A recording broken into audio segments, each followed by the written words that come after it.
भद्र देश के एक राजा थे जिनका नाम अश्वपति था। भद्र देश के राजा अश्वपति के कोई संतान न थी।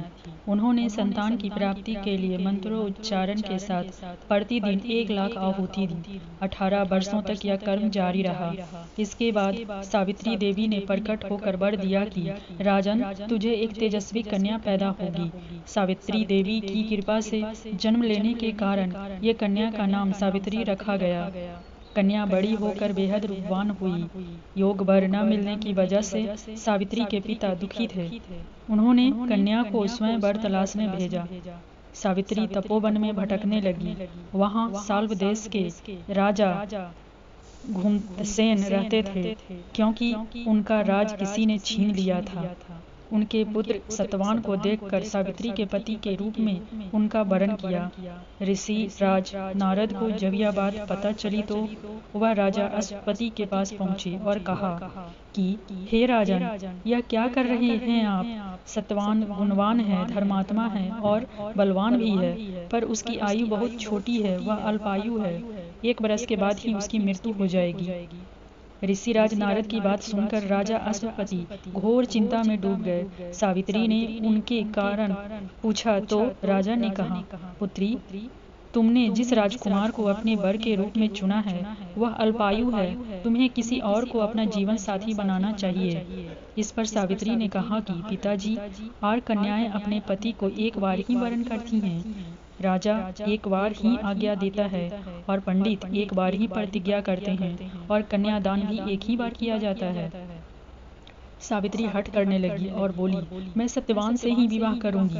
राजा अश्वपति ने सावित्री का विवाह सत्यवान से कर दिया। सावित्री अपने ससुराल पहुंचते ही सास ससुर की सेवा करने लगी। समय बीतता चला गया। नारद मुनि ने सावित्री को पहले ही सत्यवान की मृत्यु के दिन के बारे में बता दिया था। वह दिन जैसे जैसे करीब आने लगा, सावित्री अधीर होने लगी। उन्होंने 3 दिन पहले से ही उपवास शुरू कर दिया। नारद मुनि द्वारा कथित निश्चित तिथि पर पितरों का पूजन किया। हर दिन की तरह सत्यवान उस दिन भी लकड़ी काटने जंगल चले गए। साथ में सावित्री भी गई। जंगल में पहुंचकर सत्यवान लकड़ी काटने के लिए एक पेड़ पर चढ़ गए। तभी उनके सिर में तेज दर्द होने लगा। दर्द से व्याकुल सत्यवान पेड़ से नीचे उतर गए। सावित्री अपना भविष्य समझ गई। सत्यवान के सिर को गोद में रखकर सावित्री सत्यवान का सिर सहलाने लगी।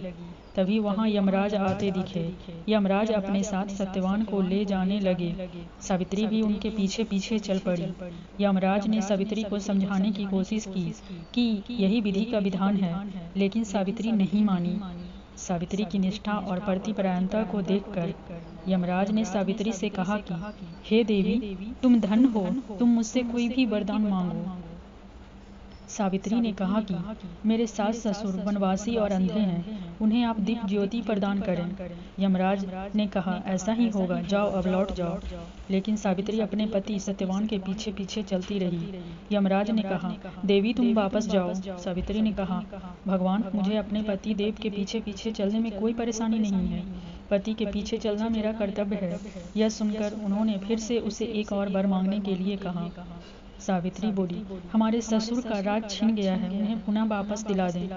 यमराज ने सावित्री को यह वरदान भी दे दिया और कहा, अब तुम लौट जाओ। लेकिन सावित्री पीछे पीछे चलती रही। यमराज ने सावित्री को तीसरा वरदान मांगने को कहा। इस पर सावित्री ने 100 संतानों और सौभाग्य का वरदान मांगा। यमराज ने इसका वरदान भी सावित्री को दे दिया।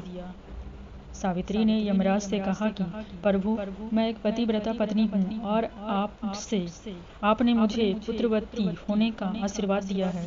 यह सुनकर यमराज को सत्यवान के प्राण छोड़ने पड़े। यमराज अंतर्ध्यान हो गए और सावित्री उसी वट वृक्ष के पास आ गई जहाँ उसके पति का मृत शरीर पड़ा था। सत्यवान जीवित हो गया और दोनों खुशी खुशी अपने राज की ओर चल पड़े। दोनों जब घर पहुंचे तो देखा कि माता पिता को दिव्य ज्योति प्राप्त हो गई है। इस प्रकार सावित्री सत्यवान चिरकाल तक राज भोगते रहे।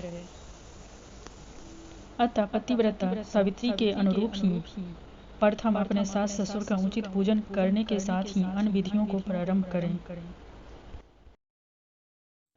बट सावित्री व्रत करने और इसकी कथा को सुनने से उपासक के वैवाहिक जीवन या जीवन साथी की आयु पर किसी प्रकार का कोई संकट आया भी हो तो वो टल जाता है।